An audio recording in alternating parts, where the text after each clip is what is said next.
Chapter 10ஓட ஸ்டார்டிங்லயே இந்த silver age ரூயின்ஸ்ல டிமென்ஸ்ல நடக்கிற கிராக்லாம் system ஆட்டோமேட்டிக்கா எல்லாத்தையும் ரெக்கவர் பண்ற மாதிரி தான் அது அப்டேட் ஆயிருக்கு. ஆனா சிஸ்டத்துல ஏதாச்சும் மால் ஃபங்க்ஷன் ஆயிடுச்சுன்னா இந்த மாதிரி மான்ஸ்டர்ஸ்லாம் வெளியே வரும். இதை வேற விதமா சொல்லணும்னா இதெல்லாம் டஞ்சன்ஸோட கார்டியன்ஸ். அதோட இந்த மாதிரி டஞ்சன்குள்ள இருந்து வர மான்ஸ்டர்ஸ் எல்லாமே ரொம்பவே பயங்கரமா இருக்கும். எனக்கு தெரிஞ்சு இந்த பாஸ் சார் கோல்டு கொண்டிருக்கும்னு நினைக்கிறேன். இது ரொம்பவே பயங்கர பவர்ஃபுல்லா தான் இருக்கு. அந்த ஸ்டிஃபான் வந்துட்டு அந்த மான்ஸ்டர் சங்கிலியால கட்டப்பட்டிருக்கு. ஒரு சங்கிலியால கட்டி வச்சிருக்கிற மான்ஸ்டரை பார்த்து நீங்க பயப்படுறீங்களா? அந்த அளவுக்கு நீங்க கோலையா கீழே இருந்துட்டு நீங்களாம் உண்மையிலேயே போய் அந்த மான்ஸ்டர்ஸ்ட ஃபைட் பண்ண போறீங்களா? நீங்கள போனீங்கன்னா டக்குன்னு நீங்களாம் இறந்துதான் போவீங்க. உன்னோட உதவிக்கு ரொம்பவே நன்றி. ஆனா நீ ஹானர்னா என்னன்னே தெரியாம வளர்ந்துருக்கிற ஒரு பார்பரியன். இந்த வேர்ல்டுல உன்னோட லைஃபை ரிஸ்க் பண்ற நிறைய வேலை இருக்கு ஹீரோவும். ஆனா நீ அது கிட்ட கூட நெருங்க முடியாது. ஆல் டைம் நைட் உங்களோட பிரேவை காட்டுங்க. ஹீரோ வந்துட்டு மனசுக்குள்ளேயே உங்களோட அந்த டேக்ரில் மான்ஸ்டரை கூட அழிக்க முடியல. இது எப்படி சமாளிப்பீங்க? சயின்டிஸ்டும் எல்லாத்தையும் பூஸ்ட் பண்ணி விடுறான். ஆனா அந்த மான்ஸ்டர் எல்லாத்தையுமே ஈஸியா அடிச்சுக்கிட்டு இருக்கு. நான் தான் சொல்றேன்டா இதெல்லாம் ஒர்க்கே ஆகாது. அவனுங்களும் சரமாரியா பின்னாடி வந்து விழுந்துகிட்டு இருக்கானுங்க. இவங்க ரொம்பவே கஷ்டப்படுறாங்க இதுகிட்ட. அந்த நைட்ஸும் லூசுத்தனமா நாங்க ஆல்டைனோட நைட்ஸ் எங்களோட விடாமுயற்சியை பார்த்து அந்த டீமனே அஞ்சும் அப்படின்னு சொல்லிட்டு லூசுத்தனமா உளறிக்கிட்டு இருக்கானுங்க. இந்த ஸ்டீஃபன் எந்த மாதிரி ஆள்னு எனக்கு கொஞ்சம் தோராயமா ஐடியா கிடைக்குது. நான் என்ன சொன்னாலும் அவன் கேட்க மாட்டேங்கிறியான். அட்லீஸ்ட் சார் எட்வர்னாச்சு நான் சொல்ற பேச்செல்லாம் கேட்கறானாச்சு செய்யறாரு. ஆனா இவன் எதையுமே கேட்க மாட்டேங்கிறியான். இவன் அப்ப இருந்து அந்த மாஸ்டர் கூட சண்டை போடணும் மட்டும் தான் நினைக்கிறியான். ஒரு பட்டர்ஃபிளை மாதிரி நல்லாவே பறக்குறியான். ஒரு தேனி மாதிரி உட்காடுறியான். சின்ன சின்ன ஸ்கேர்ஸை மட்டும் தான் போடுறியான். ஆனா அதெல்லாம் எதுவுமே பண்ணாது. சயின்டிஸ்டும் முடிஞ்ச அளவுக்கு அவங்களோட அட்டாக்கை யூஸ் பண்ணி அடிச்சுக்கிட்டு இருக்காங்க. அவங்களும் டிஃப்ரெண்ட் அட்டாக் வச்சு அடிக்கிறாங்க. அந்த எல்ஃப் ஒன்னும் நல்லாவே அட்டாக் பண்ணிக்கிட்டு இருக்கா. நீ நல்லாவே அட்டாக் பண்ண அப்படின்னு ஸ்டீஃபன் சொல்றியான். ஓ இவ பேர் எலிசாவா? இவன் சார் எட்வரை விடவே நல்லாவே போட்டி போடுறா. இவளை இந்த குரூப்போட நம்பர் 2ன்னு சொல்லலாம். ஹீரோ இருந்துட்டு இந்த மேஜோட பவரும் நல்லா பயங்கரமா தான் இருக்கு. இவனை நான் குறைச்சு பார்த்துட்டேன். அந்த மேஜ் ஒரு சூறாவளி மாதிரி வச்சு அட்டாக் பண்றியான். சிஸ்டம் இப்ப ஓவர்லோட் ஆயிருச்சு. அதனால நீங்க இப்ப ஃபேஸ் 2க்கு போறீங்க. அந்த டீமனை ஒரு சங்கிலி மாதிரி இதுல கட்டி போட்டிருப்பாங்க. ஆனா அந்த சங்கிலியும் உடஞ்ச உடனே அந்த டீமனு வெறி பிடிச்ச மாதிரி எல்லாத்தையும் அட்டாக் பண்ணுது. அதுவும் பயங்கர ஃபாஸ்டா அட்டாக் பண்ணிக்கிட்டு இருக்கு. அந்த ஸ்டிஃபனும் இறந்து போய் இங்கேயே பீஸ்டே அப்படின்னு சொல்லிட்டு அட்டாக் பண்ண வர அதுவும் வாயிலே அடிச்சு பறக்க விட்டுறது. நீங்க நல்லா இருக்கீங்களா ஸ்டிஃபான் அப்படின்னு கேட்கும்போது நான் நல்லா தான் இருக்கேன். அந்த எல்ஃப் பொண்ணு பயங்கரமா அட்டாக் பண்றா.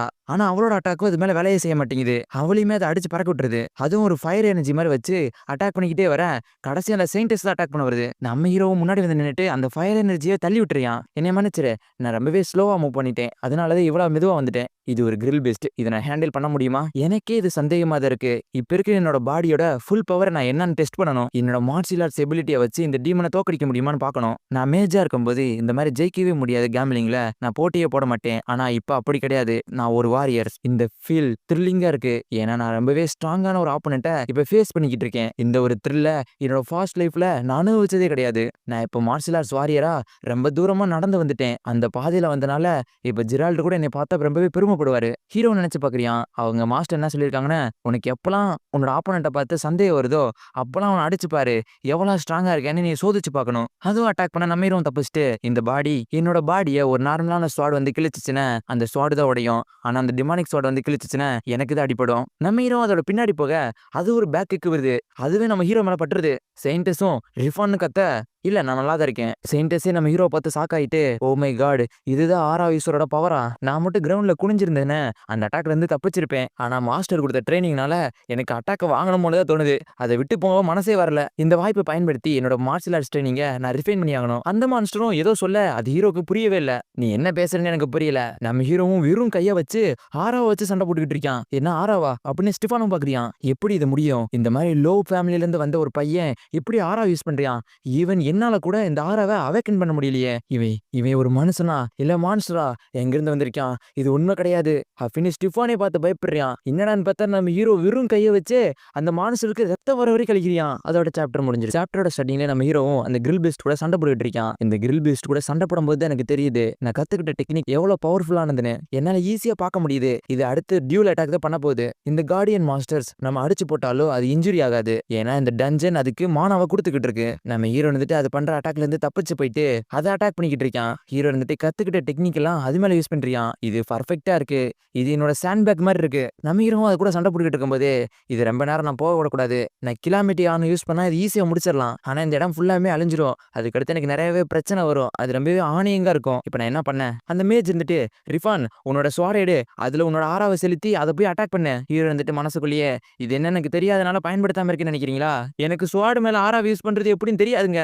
என்னடா சொல்ற அப்படின்னு அந்த மேஜும் பாக்குறாரு. எனக்கு ஆறாவே என் பாடி மேல எப்படி யூஸ் பண்றது மட்டும் தான் தெரியும். என்னடா சொல்ற ஒண்ணுமே எனக்கு புரியல. எங்களோட கிளான்ல அப்படிதானே கத்து கொடுத்தாங்க அப்படின்னு நம்ம ஹீரோவும் சொல்றியான். செயின்டிஸும் ரிஃபான் இப்ப என்னடா வந்துச்சு அப்படின்னு நம்ம ஹீரோ திரும்பி பார்க்கும்போது உன்னோட பாடி நல்லா ஸ்ட்ராங் ஆனது தானே. ஆமா ரொம்பவே ஸ்ட்ராங் ஆனது அப்படின்னு நம்ம ஹீரோ சொல்ல செயின்டிஸும் அவளோட பவரை நம்ம ஹீரோக்கு கொடுக்குறா. நம்ம ஹீரோக்கும் பயங்கர பவர் கிடைச்சிருக்கு. நம்ம ஹீரோவும் அந்த மானுஷரை தூக்கி போட்டுறியான். அந்த அளவுக்கு நம்ம ஹீரோ பவர் ஆயிட்டான். இவ டிவைன் ஸ்ட்ரைக் தானே சொன்னா. ஒரு பர்சன் வச்சிருக்கிற ஆப்போசிட்டுக்கு யூஸ் பண்ண வேண்டிய ஸ்பெல்ல இவ ஏன் மேல யூஸ் பண்ணிருக்கா. இது ஒர்க் ஆயிடுச்சு. இப்ப அந்த டீமனை நம்ம அழிச்சிடலாம் அப்படின்னு சொல்லிட்டு அவ்வளவு சந்தோஷமாக இவ ரொம்பவே ப்ரீட்டியஸ்டா தான் இருக்கா. ஆனா ரொம்பவே முட்டாள்தனமா இருக்கா. நான் இதை சீக்கிரமா முடிச்சாகணும் அப்படின்னு சொல்லிட்டு அதையும் போய் அட்டாக் பண்றியான். நம்ம ஹீரோவும் டிவைன் பஞ்சுன்னு விட அந்த இடமும் அப்படியே சதுரிடுது. செயின்டிஸும் நம்ம ஹீரோக்கும் அப்படியே ரூம் கம்ஸ்ன்னு வைக்கிறானுங்க. இது முடிஞ்சிச்சா அப்படின்னு செயின்டிஸும் பார்க்க செயின்டஸ் என் மேல இருந்து இந்த ஸ்பெல் எடுத்து விடு. அந்த இடத்துக்கும் ஸ்டிஃபான் வந்துட்டு ரிஃபான் நீங்க நல்லாவே பேசுனீங்க. நீ இவ்வளவு நேரத்துக்கு உன்னோட ஐடென்டிட்டியை நல்லாவே மறைச்சு வச்சிருந்த. இது எனக்கு சிரிப்பை ஏற்படுத்துன்னு நினைக்கிறியா நீ என்னதே இவ்வளவு ஸ்ட்ராங்கா இருந்தாலும் எங்களோட நைட்டை நீ அவமானப்படுத்திருக்க. அதனால ஏத்துக்க முடியாது. நான் இங்க இவ்வளவு நேரம் கஷ்டப்பட்டுக்கிட்டு இருக்கும்போது நீ அங்க நின்று கொட்டாவி விட்டுக்கிட்டு இருந்த. ஏண்டா நீ தாண்டா இதுல இன்ட்ரெஸ்டே இல்லாம உன்னோட வேலைக்காக மட்டும் இதை யூஸ் பண்ணிக்கிட்டு இருந்த. நான் இதுக்கு கொட்டாவிலாம் விட போறேன் அப்படின்னு நம்ம ஹீரோ யோசிக்கிறியான். நம்ம ஹீரோ அங்க இருந்து கிளம்ப அவனை அட்டாக் பண்ண வரியான். நம்ம ஹீரோவும் கீழே கிடக்குற அந்த ஸ்வாட் எடுக்கிறியான். அவனும் மிஸ் ஆகி போயிட்டு கீழே விழுந்துடுறியான். எவ்வளவு தைரியம் இருக்கணும். என்னையவே டாச் பண்ணிட்டேன். நான் டாஜே பண்ணலடா அப்படின்னு நம்ம ஹீரோ பார்த்துட்டு இந்த ஸ்வாட் எடுத்துக்க. இதுக்காக தானே இவ்வளவு பண்ணிக்கிட்டு இருக்க நீ. இந்த மாதிரி பிரீசியஸான பொருள் கூட அவர் முன்னாடி ஒண்ணுமே இல்ல. ரியலான ஸ்ட்ரென்த்னா அதுதான் அப்படின்னு அந்த மேஜன் சொல்றாரு. இவனுக்கும் கடுப்பாகுது. என்ன கிரீடா. எனக்கு எதுக்கு இந்த மாதிரி பொருள் மேலாம் ஆசை வரப்போகுது. இது ஒரு செகண்ட் கிரேட் பொருள். நான் பிரைம்ல இருக்கும்போது பயங்கரமான வெப்பன்லாம் யூஸ் பண்ணிக்கிட்டு இருந்தேன். நம்ம ஹீரோ இருந்துட்டு இங்க இருந்து நம்ம கிளம்புவோம். இங்க நின்று எதுவும் பாக்குறதுக்கு இல்ல. அவங்களும் கேட்டல் வில்லேஜ் வந்துட்டு அந்த சயின்டிஸ்டும் எல்லாத்துக்கும் ஹீல் பண்ணிக்கிட்டு இருக்கா. கொஞ்ச நேரத்துக்கு முன்னாடி எல்லாத்தையும் ஹீல் பண்ணிக்கிட்டு இருந்தா இப்ப இருக்கிறவங்க எல்லாத்துக்கும் கோல்டு காயின் கொடுத்துக்கிட்டு இருக்கா. இவ ஒரு நல்ல பிசினஸ் மேன் மாதிரி பண்றா. இவளோட கொள்கையை பரப்புறான்னு நினைக்கிறேன். அந்த ஸ்டிஃபானோட குரூப்பும் சார் எட்வர்ட் நம்ம அந்த பையனை இன்வெஸ்டிகேட் பண்ணி ஆகணும். கரெக்ட் தான். அவன் ரொம்பவே டேலண்டான பையன் தான். அதனாலதான் நீங்க அவன் மேல இன்ட்ரெஸ்டா இருக்கீங்கன்னு நினைக்கிறேன். வாய்ப்பே இல்ல. நான் அவனை விட வீக்கரா மாறவே மாட்டேன் அப்படின்னு சொல்லிட்டு அவனும் நம்ம ஹீரோ மேல கடுப்புல இருக்கான். சரி இப்ப போய் சீரிஸை பாப்போம் அப்படின்னு சொல்லிட்டு நம்ம ஹீரோ கிளம்ப. சரி ஆமா எதுக்கு நீ ஃபாலோ பண்ற அப்படின்னு நம்ம ஹீரோ கேக்குறியான். பின்னாடி பார்த்தா சயின்டிஸ்டும் வந்துகிட்டு இருக்கா. உனக்கு தெரியுமா பிரீஸ்ட் எல்லாருமே அவங்களோட கடவுளோட நம்பிக்கையை பரப்ப இந்த உலகத்தையே சுத்தி திரிறாங்க. எனக்கு தெரியும். அவங்க பேர் ஏதோ பில்கிரிம் தானே வரும். ஆனா அவங்க எல்லாமே சீக்கிரமாவே செத்துருவானுங்க. நான் உண்மையிலே ஹோலி ஆர்டருக்கு போலான்னு நினைச்சேன். ஆனா இந்த ஆப்பர்ச்சுனிட்டியை நான் எனக்கா எடுத்துக்கிட்டு பில்கிரிமா மாறலாம் நினைச்சிட்டேன். அதோட ஸ்ட்ராங்கஸ்டான மேன் கூட போனா நானும் எதனாச்சும் இந்த மாதிரி பார்க்கலாம் பையனை. இவ்வளவு இந்த டோடு மாதிரியே தான் பண்ணிக்கிட்டு இருக்கா. பாடியை ஃபுல்லா டிஃப்ரெண்ட் வேலை பாக்குறா. நம்ம ஹீரோ இருந்துட்டு மனசுக்குள்ளேயே என்னை யாராச்சும் கர்ஸ் பண்ணிட்டாங்களா என்ன. இந்த மாதிரி பேஸ்டிடான ஆளுங்களே என்னை சுத்தி வந்துகிட்டே இருக்காங்க. இவ ரொம்பவே நல்ல பொண்ணு. அதனால நல்ல விதமா பேசி இவளை ரிஜெக்ட் பண்ணி அமுச்சு விட்டுறணும். ஒரு நிமிஷம் இருங்க. இவ கிளரிக்கு தானே. அப்படின்னா எனக்கு அடிபட்டுச்சுன்னா கூட இவ ஒரு நல்ல ஃபர்ஸ்ட் எய்ட் கிட்டா இருப்பா. சரிஸ் கூட அடிபட்டிருக்க வாய்ப்பு இருக்கு. இவளை வச்சு அவளை சரி பண்ணிட வேண்டியதுதான். சரி உனக்கு என்ன ஆசையா இருக்கோ அதை நீ பண்ணு. என்னை ஃபாலோ பண்ணணும்னு அர்த்தம் கிடையாது. ஹீரோ வந்துட்டு மனசுக்குள்ளேயே சரிஸ் நான் வந்துகிட்டு இருக்கேன். சயின்டிஸும் எனக்கும் உன்ன மாதிரி ஆப்ஸ் வரணும். நீ எப்படி உன்னோட அப்பர் ஆப்ஸையும் லோவர் ஆப்ஸையும் எப்படி வச்சிருக்க. எனக்கே அது சரியா தெரியாது. என்னை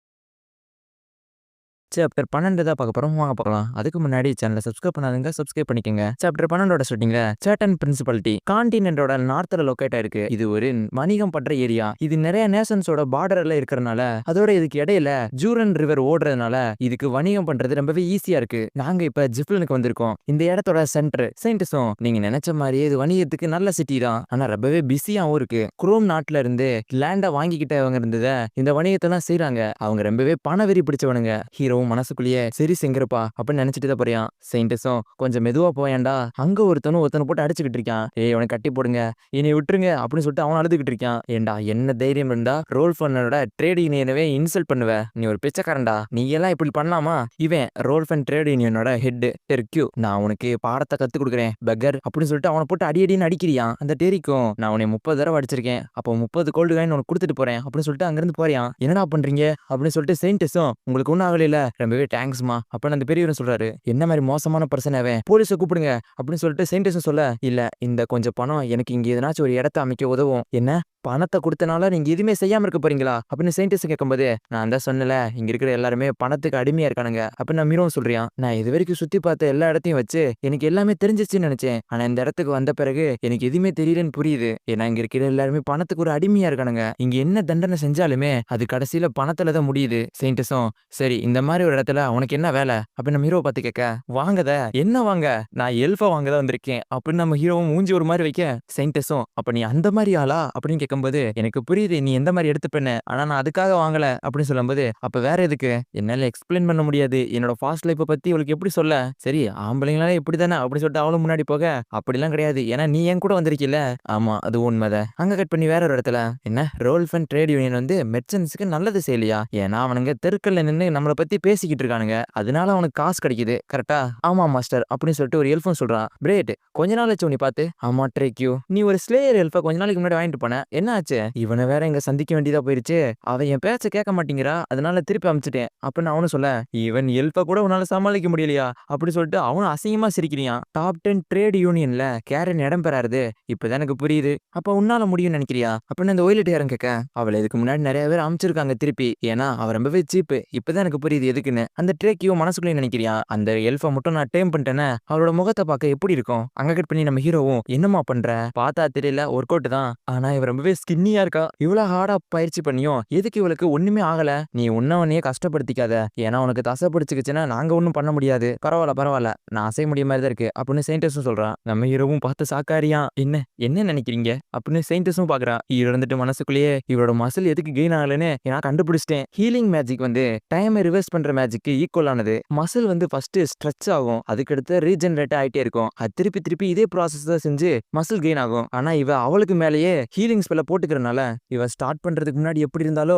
மறுபடியும் அதே மாதிரி தான் மாறுவா. இந்த இடிய டைம் தான் வேஸ்ட் பண்ணிக்கிட்டு இருக்கா. கிட்டத்தட்ட 5 வருஷத்துக்கு மேல இவ இதே மாதிரி தான் டைம் வேஸ்ட் பண்ணிக்கிட்டு இருந்திருக்கா. என்ன ஆச்சு அப்படின்னு சயின்டிஸ்ட் கேட்க, ஒன்னும் இல்ல நான் கொஞ்ச நேரம் கழிச்சு உனக்கு எஃபெக்டிவான ட்ரைனிங் மெத்தட சொல்லி தரேன். உன்னோட இவ்வளவு பெரிய முடி வச்சு ட்ரைனிங் பண்றது ரொம்பவே கஷ்டம் தானே? ஆமா ஆனா நான் என்னதான் வெட்டினாலுமே இது சீக்கிரமாவே வளர்ந்துருது. உனக்கு இவ்வளவு சீக்கிரமா முடி வளருது நினைச்சு நீ என்னதான் நினைக்கிற? சரி அதை பத்தி அப்புறம் பேசுவோம், எனக்கு இப்ப தேவையான காசு வந்துருச்சு, நான் போய் ஸ்லேவ வாங்கிக்கிறேன் அப்ப நம்ம ஹீரோவும் கிளம்ப, நானும் உன் கூட வரேன். நிறைய விதமான ஸ்லேவ்ஸ ஆக்ஷன்ல விற்பாங்க, ஆனா அதுல ரொம்பவே ஃபேமஸ் ஆனது எல்ஸ் தான். இவங்க ஓர்க்குக்கும் டார்ஃபுக்கும் விட ரொம்பவே ஹை பிரைஸ், ஏன்னா இவங்க ரொம்பவே பியூட்டிஃபுல்லா இருப்பாங்க.